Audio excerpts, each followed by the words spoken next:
India voice, आपकी सोच, आपकी आवाज।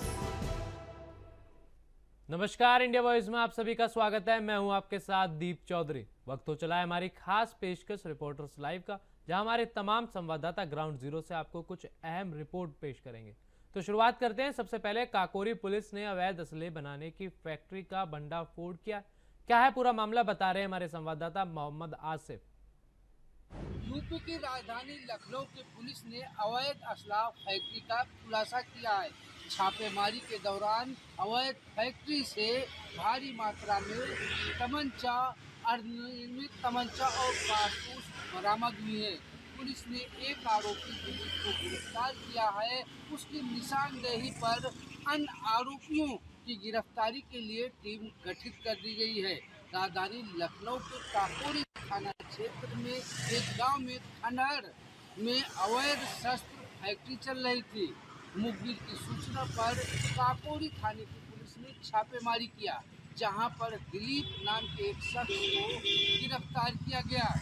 इस अवैध फैक्ट्री से एक तमंचा, 2 अर्धनिर्मित तमंचा और भारी मात्रा में कारतूस बरामद किया गया।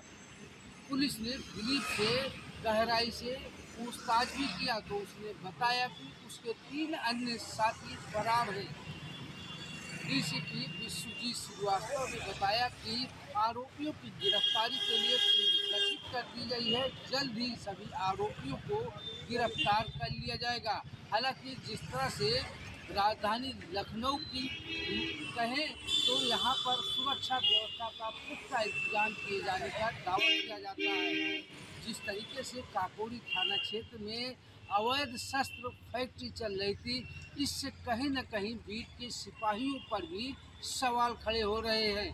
फिलहाल अब देखने वाली बात यह होगी कि इस अवैध शस्त्र फैक्ट्री के तार कहां-कहां जुड़ते हैं, क्योंकि कहा यह भी जा रहा है कि इस अवैध शस्त्र फैक्ट्री से निर्मित असलहे अपराधियों के हाथ बेचे भी जाते थे। सहयोगी मैच के साथ आसिफ बेग, इंडिया वॉइस।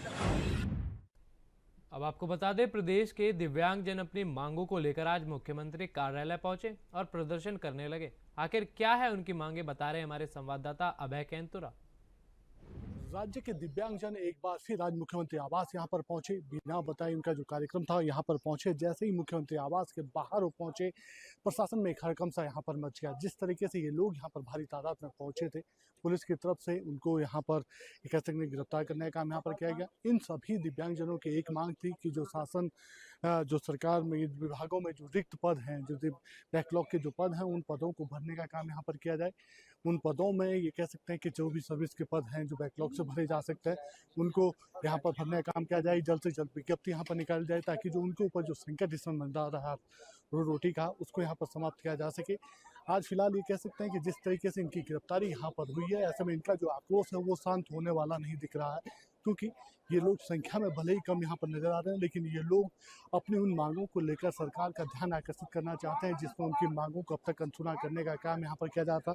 जिस तरीके से ये लोग शांत तरीके से यहाँ पर पहुंचे थे, तो ऐसे में समझा जा सकता है कि आने वाले दिनों में उनका ये आक्रोश और यहाँ पर भड़कता हुआ नजर आएगा। अगर सरकार उनकी मांगों पर विचार नहीं करती या कोई उचित निर्णय यहाँ पर नहीं ले पाती है, तो ये समझा जा सकता है कि इनका आंदोलन और उग्र होता हुआ नजर आएगा। कैमरामैन सुनना था अभय कैंतुरा, इंडिया वॉइस।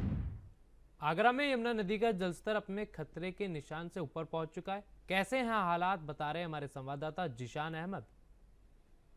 जैसे जैसे यमुना का जल स्तर बढ़ रहा है, वैसे वैसे ही आगरा वासियों को खतरा भी बाढ़ का मंडरा रहा है। इस वक्त हम मौजूद हैं आगरा का जो हाथी घाट है, यमुना किनारे के निकट है। आप तस्वीरों में साफ तौर से देख सकते हैं कि यमुना का जल स्तर जो हाथी घाट ब्रिज है उसके नीचे भी पूरा पानी लबालब भरा हुआ है। चारों तरफ से आप रोड देख सकते हैं कि ट्रैफिक जाम लगा है। पुलिस ने बैरिकेड लगा दिए थे, लेकिन अब वो बैरिकेड भी पूरी तरीके से डूब चुके हैं। सामने आप देख सकते हैं कि बड़ी संख्या में जो लोग हैं वह भी खड़े हैं, क्योंकि जो गाड़ियां हैं जो अंदर जाने का प्रयास कर रहे हैं। आप साफ तौर से तस्वीरों में देख सकते हैं कितना पानी है। कहीं लोगों की गाड़ियां बंद हो गई हैं। सामने दिखाएं, कैमरामैन से कहेंगे कि एक्टिवा सवार है जिसने अंदर जाने का प्रयास किया, लेकिन पानी इतना भरा है कि उसकी गाड़ी ख़राब हो गई और वो वापस पीछे ले जा रहा है। तो कह सकते हैं कि यमुना नदी का जिस तरीके से जलस्तर बढ़ रहा है, वहीं आगरा के तमाम घाटों की अगर हम बात करें तो घाट पूरी तरीके से लबालब भरे हुए हैं। और अब यमुना का पानी जो यमुना के निकट रोड हैं, वह रोडों पर भी पूरी तरीके से रोड जलमग्न हो गए हैं। तमाम यहाँ पर कारें हैं और बाइक्स हैं। आप एक्टिवा सवार को देख सकते हैं, इन्होंने अंदर यहाँ से निकलने का प्रयास किया, लेकिन इनका स्कूटर पानी की वजह से ख़राब हो गया और ये पैदल धक्का लगा रहे हैं। तो कहीं ना कहीं कह सकते हैं कि आगरा में भी बाढ़ का खतरा मंडरा रहा है, क्योंकि यमुना नदी का जो जलस्तर है वह जलस्तर खतरे के निशान से ऊपर है। तो कह सकते हैं जिस तरीके से जिला प्रशासन लगातार प्रयास कर रहा है और जो तटवर्ती इलाके हैं वहाँ की मुनादी भी कराई जा रही है और वहाँ के गाँवों को, जो वहाँ के रहने वाले लोग हैं, उनको अलर्ट किया गया है। उनसे अपील की गई है कि अपने महत्वपूर्ण जो अहम दस्तावेज हैं उनको सुरक्षित स्थानों तक पहुँचा दें और अपने जो खुद भी वह सुरक्षित स्थानों तक पहुँच जाएं। कह सकते हैं कि आगरा डीएम जो अरविंद मलप्पा हैं लगातार जो बाढ़ प्रभावित क्षेत्र हैं वहाँ का निरीक्षण कर रहे हैं। अपने सहयोगी उमर के साथ जीशान अहमद, इंडिया वॉइस, आगरा। और अब खबर कन्नौज से, जहां एम्बुलेंस ने ई रिक्शा में टक्कर मार दी। इस हादसे के बारे में ज्यादा जानकारी दे रहे हैं हमारे संवाददाता राम ऋषि पांडे। में एक बड़ा हादसा देखने को मिला। आपको बता दें, नेशनल हाईवे 34 पर 13 जाकेट के पास एक एम्बुलेंस ने ई रिक्शा को टक्कर मार दी। ई रिक्शा पर बैठी 4 सवारियां बुरी तरह घायल हो गई। सभी घायलों को सौसैया अस्पताल छिबरामऊ लाया गया, जहां उनका इलाज जारी है। बताया जा रहा है जो सवारियां बैठी हुई थी वो पढ़ाकर के टीचर्स, महिला टीचर्स थी, वो पढ़ाकर कर घर लौट रही थी। हालांकि मौके पर ई रिक्शा चालक की मौत हो गई है। वहीं पुलिस ने एम्बुलेंस को पकड़कर थाने खड़ा कर दिया है। वहीं एम्बुलेंस चालक मौके से फरार हो गया है। अपने सहयोगी सुमित के साथ राम ऋषि पांडे, इंडिया वॉइस, कन्नौज। तो यहाँ रुकेंगे फिलहाल एक छोटे से ब्रेक के लिए, खबरें जारी हैं। तो ब्रेक के बाद आप सभी का स्वागत है। बढ़ेंगे खबरों की ओर। खबर कौशाम्बी से, जहां साइबर क्राइम थाना पुलिस ने फर्जी मुकदमे में सीबीआई सीआईडी अधिकारी ब्लैकमेल करने वाले गैंग को गिरफ्तार कर लिया। पूरी खबर बता रहे हैं हमारे संवाददाता नवनीत। कौशाम्बी के साइबर क्राइम थाना पुलिस ने पोर्न वीडियो देखने व फर्जी मुकदमे में फंसाने व ब्लैकमेल करने वाले 4 अंतर्राज्यीय सदस्य को किया गिरफ्तार।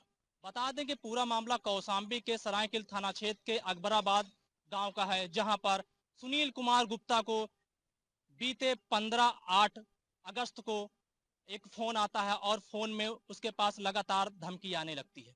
लगातार उसको ब्लैकमेल किया जाता है, जिसकी शिकायत उसने कौशाम्बी के साइबर क्राइम थाना में सुनील गुप्ता दर्ज कराता है। उसके बाद पुलिस ने शिकायत दर्ज कर मामले की तफ्तीश में जुट जाती है। फिर जो नए नए खुलासे सामने आते हैं, फिलहाल बेहद चौंका देने वाला मामला सामने आता है।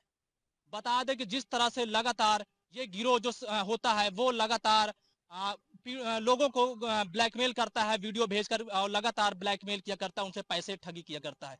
फिलहाल वैसे ही उस ब्लैकमेल में फंसकर सुनील कुमार गुप्ता ने 2 किस्त में 31,500 रुपए भी ट्रांसफर कर देता है। फिर भी उसके पास लगातार फोन आता, धमकी भरे आते रहते और ब्लैकमेल करने के लिए लगातार फोन आता रहता है। फिलहाल पुलिस इस मामले की जांच में जुट जाती और फिलहाल 4 अंतर्राज्यीय सदस्यों को पुलिस गिरफ्तार कर लेती है। गिरफ्तार हुए आरोपियों ने बताया कि वह किस तरह से लोगों को वीडियो भेजकर उनके साथ ब्लैकमेल किया करते थे और किस तरह लोगों को धमकाया करते थे। वह सीबीआई सीआईडी को अपने को अधिकारी बताते थे और उनको लगातार ब्लैकमेल किया करते थे, उनको डराया करते थे। फिलहाल पुलिस ने इन 4 गिरफ्तार हुए आरोपियों को न्यायालय के लिए भेज देती है और जो मुख्य आरोपी है फिलहाल वो भी अभी पुलिस की पकड़ से बाहर है। पुलिस उन मुख्य आरोपी की भी, सरगना की भी तलाश में जुटी हुई है। कौशाम्बी से नवनीत सिंह, इंडिया वॉइस। प्रतापगढ़ में स्वास्थ्य विभाग के सीएमओ ऑफिस पर एंटी करप्शन टीम ने सोमवार दोपहर छापा मारा। इस कार्रवाई पर ज्यादा जानकारी दे रहे हैं हमारे संवाददाता अतुल। खबर यूपी के प्रतापगढ़ जनपद से है, जहां पर आज प्रतापगढ़ सीएमओ ऑफिस में एंटी करप्शन टीम ने छापा मारा है। बता दें कि सीएमओ ऑफिस में तैनात स्टेनो राहुल और उसके एक सहयोगी चपरासी को एंटी करप्शन टीम ने रंगे हाथ पकड़ लिया है और साथ ही साथ उनके खिलाफ पिछले बार भी शिकायतें मिल रही थी, जो ऑफिशियली कामकाज को निपटाने और उसके साथ ही साथ अन्य मामलों में धन उगाही का एक जरिया बना के ये लोग बैठे थे। प्रतापगढ़ जनपद में दूसरी बार एंटी करप्शन टीम ने छापा मारा है। इस बार एंटी करप्शन टीम ने सीएमओ ऑफिस में तैनात स्टेनो और चपरासी को गिरफ्तार कर पूछताछ कर रही है और कार्रवाई कर रही है। प्रतापगढ़ जनपद से अतुल यादव, इंडिया वाइज। उत्तराखंड में आपदा से हुए नुकसान को परखने के लिए केंद्रीय अंतर मंत्रालय की टीम उत्तराखंड पहुंच चुकी है। इस खबर पर विस्तार से जानकारी देंगे हमारे संवाददाता अभय कैंतुरा। को बड़ा नुकसान यहाँ पर हुआ, उस नुकसान को जांचने के लिए केंद्रीय 7 सदस्यीय टीम यहाँ पर पहुंची है। दो टीमों में टीम बढ़ चुकी है, कुछ गढ़वाल के लिए और कुछ गढ़वाल से कुमाऊं के लिए ये टीम यहाँ पर निकल रही है। स्थलीय निरीक्षण करेंगे, यानी जो आपदा से उत्तराखंड राज्य को नुकसान हुआ है उसका वेरिफिकेशन वहाँ पर करेंगे। उसके बाद अधिकारियों से बातचीत होगी और फिर ये कह सकते हैं कि जो राहत का पैकेज केंद्र सरकार से राज्य सरकार मांग रही है उस पैकेज को लेकर बातचीत यहाँ पर होगी। लगातार कोशिश यही है राज्य सरकार की भी, केंद्र सरकार की भी, जो आपदा से नुकसान हुए उन नुकसान की भरपाई यहाँ पर हो सके। और ऐसे में उत्तराखंड राज्य को बड़ी उम्मीद केंद्र सरकार से यहाँ पर है कि जो 5,700-200 करोड़ का जो यहाँ पर नुकसान राज्य को हुआ है उस नुकसान की भरपाई केंद्र सरकार एक आर्थिक पैकेज के रूप में यहाँ पर दे, उसके लिए कोशिश भी की जा रही है। और ये कहा जा सकता है कि केंद्र की ये टीम जो अपनी रिपोर्ट यहाँ पर बना कर देगी और उसके बाद रिपोर्ट केंद्र में जाएगी तो फिर राज्य सरकार के उन दावों को यहाँ पर बल मिलेगा और राज्य को एक बड़ा आर्थिक पैकेज यहाँ पर मिल सकता है, जिससे इस आपदा के जख्मों को भरा जाएगा। कैमरामैन हसनैन साथ अभय कैंतुरा, इंडिया वाइज, 13। तो अब आपको बता दें, बिजनौर में गंगा नदी के तेज बहाव में तटबंध और उसके ऊपर बनी पक्की सड़क तेज बहाव में बह गई है। इस खबर पर जानकारी दे रहे हैं हमारे संवाददाता जहीर अहमद। बिजनौर जिले में गंगा नदी का जलस्तर भले ही कम हो गया हो, लेकिन लोगों की मुसीबतें कम होने का नाम नहीं ले रही हैं। इस वक्त हम गंगा बैराज के रावली जो तटबंध है उस पर मौजूद है। आप देख सकते हैं किस तरीके से ये तटबंध यहाँ पर कल से कटान कर रहा है गंगा, और इस तरीके से पूरी हालत हो गई है। करीब 500 मीटर से ज़्यादा का टुकड़ा जो है वो गंगा में समा गया है। गंगा लगातार कटान कर रही है। प्रशासन, पुलिस और सिंचाई विभाग की टीम लगातार यहाँ और सैकड़ों ग्रामीणों के साथ यहाँ पर मौजूद है। लगातार यहाँ पर बचाव के काम जारी है। ग्रामीण खुद यहाँ पर जो है अपनी मदद कर रहे हैं बिना पैसे के, खुद आकर के। साथ ही सिंचाई विभाग के अधिकारी रात भर और प्रशासन के अधिकारी मौजूद रहे हैं यहाँ पर। इसके अलावा पूरी यहाँ पर व्यवस्था की जा रही है। पेड़ काट काट के डाले जा रहे हैं, पत्थर, बोल्डर, रेत, बजरी, जितना भी जो सामान मिल रहा है वो सामग्री पूरी डाल करके इस बंदे को बचाने का लगातार प्रयास किया जा रहा है। लेकिन काफ़ी हद तक ये बंदा कट गया है, जिससे काफ़ी परेशानी हो रही है। लोगों का कहना यह है कि अगर ये बंदा कट गया तो आसपास के करीब दर्जनों गांव जो है बाढ़ की चपेट में आ जाएंगे और हजारों बीघा फसल जो है वो जलमग्न हो जाएगी। बिजनौर से इंडिया वाइज के लिए जहीर अहमद। अब आपको बता दें, मुख्यमंत्री पुष्कर सिंह धामी के निर्देश पर शुरू किया गया ऑपरेशन काल नेमी अब और अधिक प्रभावी ढंग से संचालित किया जाएगा। पूरी जानकारी दे रहे हैं हमारे संवाददाता हितेश त्यागी। उत्तराखंड में मुख्यमंत्री पुष्कर सिंह धामी के निर्देश पर चलाया जा रहा अभियान ऑपरेशन कालने में जोर पकड़ रहा है। उत्तराखंड के अंदर 5000 से ज़्यादा इसमें सत्यापन हुए हैं, तो वहीं 900 से ज़्यादा राजधानी देहरादून में मामले पंजीकृत किए गए हैं। लिहाजा इसके मुख्यमंत्री पुष्कर सिंह धामी ने और प्रभावी ढंग से इस अभियान को चलाया जाए, इसके लिए दिशा निर्देश अधिकारियों को दिए हैं। अधिकारी लगातार प्रदेश भर के अधिकारियों के साथ बैठक कर रहे हैं, उनको निर्देश दे रहे हैं, उनको उनकी बारीकियां बता रहे हैं। क्योंकि जिस तरीके से ऑपरेशन कालनेमी के तहत जो भी ढोंगी बाबा पकड़े गए हैं, जो भी ठग पकड़े गए हैं, जो बाहर के देशों से आए हुए हैं, बताया ये भी जा रहा है कि बांग्लादेशी कुछ लोग इसमें पकड़े गए थे, जिनको वापस बांग्लादेश भेजने का काम उत्तराखंड सरकार और पुलिस ने यहाँ पर किया है।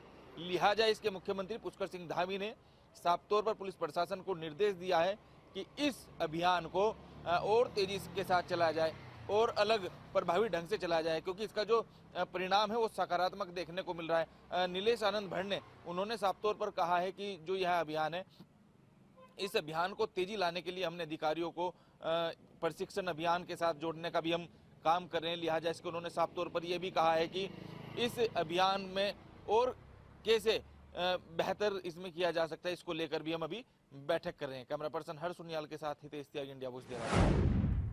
और अब खबर चंदौली से, जहां कलेक्ट्रेट सभागार में 5 कनिष्ठ सहायकों और एक एक्सरे टेक्नीशियन को नियुक्ति पत्र दिया गया। पूरी खबर बता रहे हैं हमारे संवाददाता पवन। जिला मुख्यालय स्थित कलेक्ट्रेट सभागार में एक विशेष कार्यक्रम का आयोजन किया गया, जिसमें 5 कनिष्ठ सहायक और एक एक्सरे टेक्नीशियन को नियुक्ति पत्र सौंपा गया। बता दें कि यह नियुक्ति पत्र जिलाधिकारी चंद्रमोहन गर्ग और साथ ही ये जनप्रतिनिधियों की मौजूदगी में उनको नियुक्ति पत्र दिया गया। वही नियुक्ति पत्र पा करके जो लाभार्थी थे उनके चेहरे पे खुशी साफ तौर से झलक रही थी और उन्होंने यह भी कहा कि हम अपने कार्यों का निर्वहन पूरी निष्ठा और ईमानदारी के साथ करेंगे। वही जनप्रतिनिधियों ने कहा कि वर्तमान की सरकार युवाओं को इस सपने को साकार करने के लिए लगातार प्रयास कर रही है। चंदौली से इंडिया वॉइस के लिए पवन पांडे। अब खबर रामपुर से, जहां मोरी गेट में बड़ी छापेमारी कर 17.72 लाख रुपए की अवैध खफ शरीफ बरामद की गई है। इस कार्रवाई पर ज्यादा जानकारी दे रहे हैं हमारे संवाददाता सुरेश। रामपुर में औषधि विभाग की आज एक बड़ी कार्रवाई देखने को मिली। रामपुर के औषधि विभाग के अधिकारी ने तकरीबन 18 लाख रुपए के कफ सिरप बरामद किए हैं। बहरहाल रामपुर में इस बड़ी कार्रवाई के बाद मेडिकल संचालकों में हड़कंप समझ गया है। आपको बताते चले, रामपुर के मौरी गेट से औषधि विभाग ने ये एक बड़ी कार्रवाई की है, जिसके बाद 2 आरोपियों को मौके से गिरफ्तार कर लिया गया है और एक आरोपी फरार हो गया है। फिलहाल 3 आरोपियों के खिलाफ मुकदमा दर्ज कर लिया गया है और 2 आरोपियों के पास से जो औषधि जो कफ सिरप थे वो बरामद किए गए हैं। रामपुर से इंडिया वॉइस के लिए सुरेश दिवाकर। अब खबर चाईबासा से, जहां चंपाई ने गुआ गोलीकांड शहीदों को नमन कर संघर्ष तेज करने का संकल्प लिया। पूरी खबर बता रहे हैं हमारे संवाददाता रविकांत। झारखंड के पूर्व मुख्यमंत्री चंपाई सोरेन आज चाईबासा के गुआ गोलीकांड में शहीदों को नमन करने के लिए वहां पहुंचे। वहां पहुंचने के बाद उन्होंने गुआ गोलीकांड में शहीद हुए सभी शहीदों को श्रद्धांजलि अर्पित की। श्रद्धांजलि अर्पित करने के बाद उन्होंने झारखंड के आदिवासी मूल वासियों के अस्तित्व और अस्मिता की रक्षा के लिए संघर्ष करते आ रहे हैं।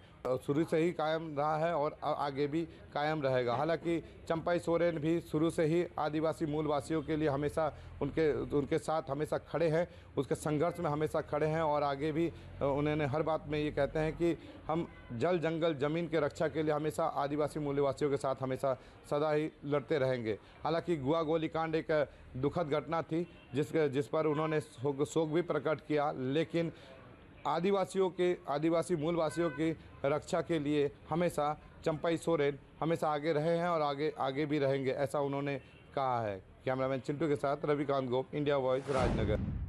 और अब रुकेंगे यहाँ एक छोटे से ब्रेक के लिए, जल्द होंगे हाजिर।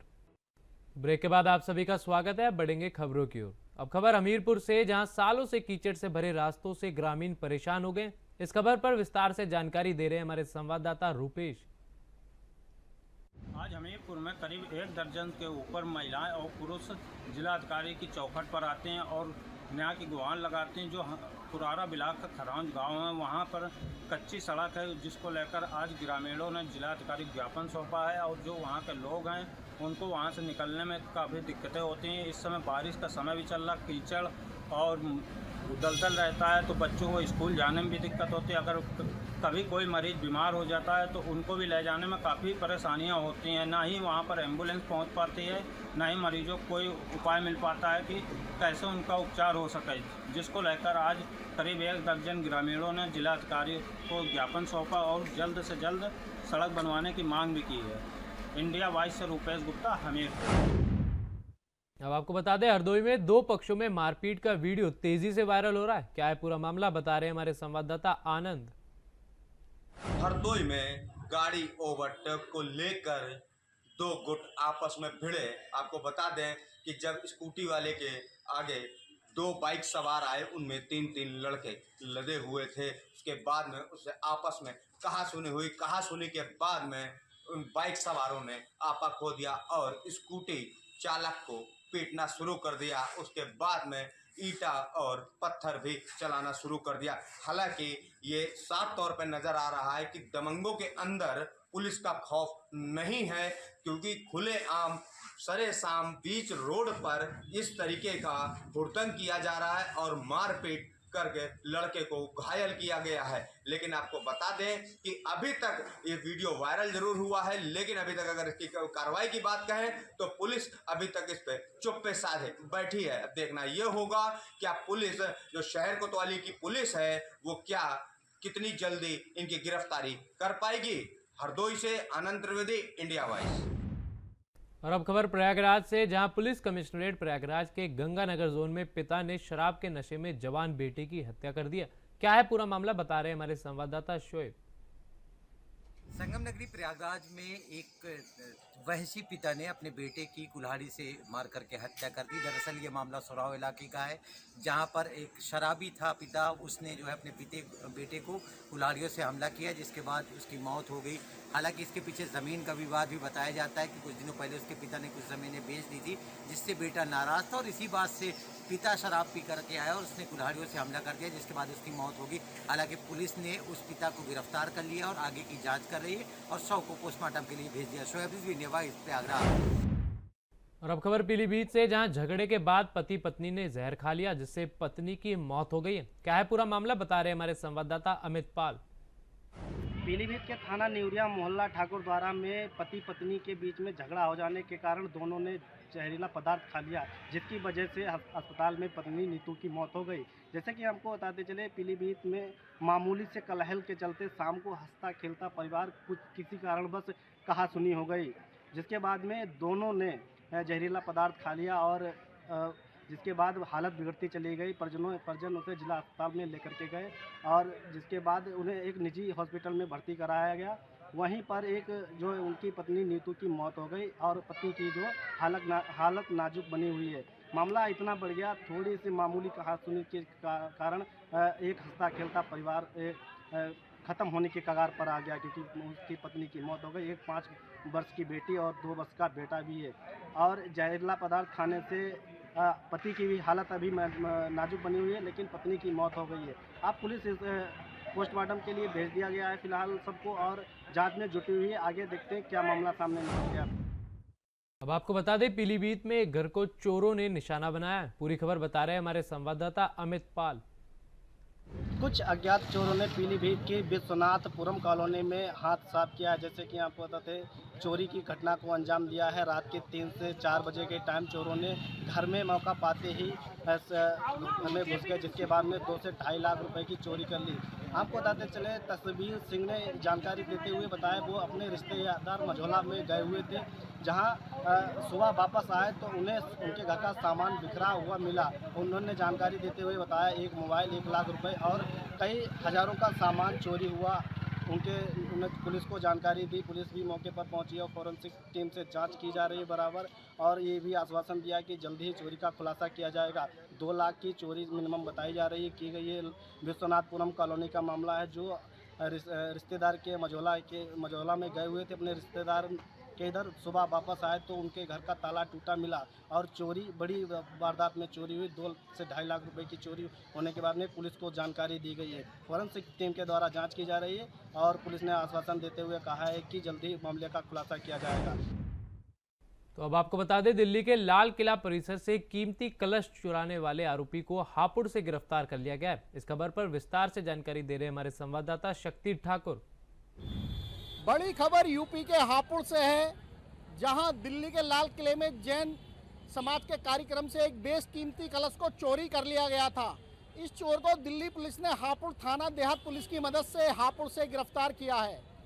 आपको बता दें, 3 तारीख में लाल किले में जैन समाज का एक कार्यक्रम चल रहा था, जिसमें एक बेशकीमती कलश को चोरी कर लिया गया था। बताया जा रहा है इस कीमती कलश में 750 ग्राम सोना, हीरा, पन्ना व माणिक जड़े हुए थे। इस कलश को चोरी करने के बाद हड़कंप मच गया था। वहीं कल देर रात दिल्ली पुलिस हापुड़ थाना देहात पुलिस पहुंचती है और थाना देहात पुलिस की मदद से असौड़ा गांव की वैशाली कॉलोनी से इस कलश चोर भरत भूषण शर्मा को गिरफ्तार किया जाता है। आपको बता दें, भूषण शर्मा ने ही दिल्ली के लाल किले से जैन कार्यक्रम से इस कीमती कलश को चोरी किया था। बताया जा रहा है दिल्ली पुलिस ने भूषण शर्मा को गिरफ्तार कर यह कीमती कलश बरामद कर लिया है और उसे अपने साथ दिल्ली ले गई है। तो कहीं ना कहीं एक बड़े बेशकीमती कलश को चोरी कर हापुड़ ले आता है और अब दिल्ली पुलिस की गिरफ्त में ये आया है। हापुड़ थाना देहात पुलिस की मदद से भूषण वर्मा को गिरफ्तार किया गया है और इसके कब्जे से लाल किले से चोरी किया गया बेशकीमती कलश भी बरामद कर लिया गया है। बताया जा रहा है इस कीमती कलश में 750 ग्राम सोना, हीरा, पन्ना व माणिक जड़े हुए थे। फिलहाल दिल्ली पुलिस इस चोर को गिरफ्तार कर दिल्ली ले गई है। कैमरामैन संजय कश्यप के साथ इंडिया वॉइस के लिए हापुड़ से शक्ति ठाकुर। रिपोर्टर्स लाइव में बस इतना ही। देखते रहे इंडिया वॉइस। नमस्कार।